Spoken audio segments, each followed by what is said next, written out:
Hello everyone, good evening అండి. ఈరోజు product అయితే మాత్రం చాలా యూస్ఫుల్ అండి, అందరికీ బాగా యూజ్ అవుతుంది. ఇదైతే మాత్రం అవుట్ ఆఫ్ స్టాక్లో అయితే ఉంది. జస్ట్ మన దగ్గర అయితే 3 పీసులు మాత్రమే ఉన్నాయి. ఇది తర్వాత మళ్ళీ మనం రీస్టాక్ అయితే చేస్తాము. ప్రస్తుతానికైతే ఒక 3 పీసులు ఉన్నాయి. చాలా త్వరగా అయితే అయిపోయాయి మన దగ్గర. అది కూడా వాటర్ గన్ అండి. చూసారు కదా, బయట మీరు చూసుంటారు, దానికి ఒకటే బ్యాటరీ ఇస్తాడు. మన దగ్గర అయితే 2 బ్యాటరీలు కూడా అవైలబుల్గా ఉన్నాయి. మీకు ఓపెన్ చేసి చూపిస్తాను, ఒకసారి చూడండి. చూసారు కదా, ఇదంతా ఒక కిట్ అనమాట.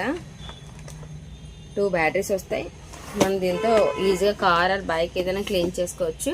అలాగే మొక్కలకు నీళ్ళు వేసుకోవడానికి, ఏదైనా దూరంగా ఉన్నదానికి డస్ట్ రిమూవింగ్ కూడా చాలా బాగా యూజ్ అవుతుంది. మీకు కూడా ఈ ప్రోడక్ట్ కావాలనుకుంటున్నారా? దీనికైతే చక్కగా ఒక బాక్స్ కూడా ఇచ్చాడు, మనం క్యారీ చేయడానికి కూడా బాగుంటుంది. ఈ ప్రోడక్ట్ కావాలంటే మన షాప్ ఎక్కడ తెలుసు కదా, దిశా పోలీస్ స్టేషన్లో వెళ్ళి సంగీత మొబైల్స్ మేడ మీద ఆర్ఎన్ స్మార్ట్ హోమ్ గ్యాడ్జెట్స్ అండి. మీకు కూడా ఈ ప్రోడక్ట్ కావాలంటే ఇంకా త్వరగా వచ్చేయండి, అవుట్ ఆఫ్ స్టాక్ అయిపోకముందే. మన వీడియో లైక్ చేయండి, షేర్ చేయండి, కామెంట్ చేయడం మర్చిపోవద్దు.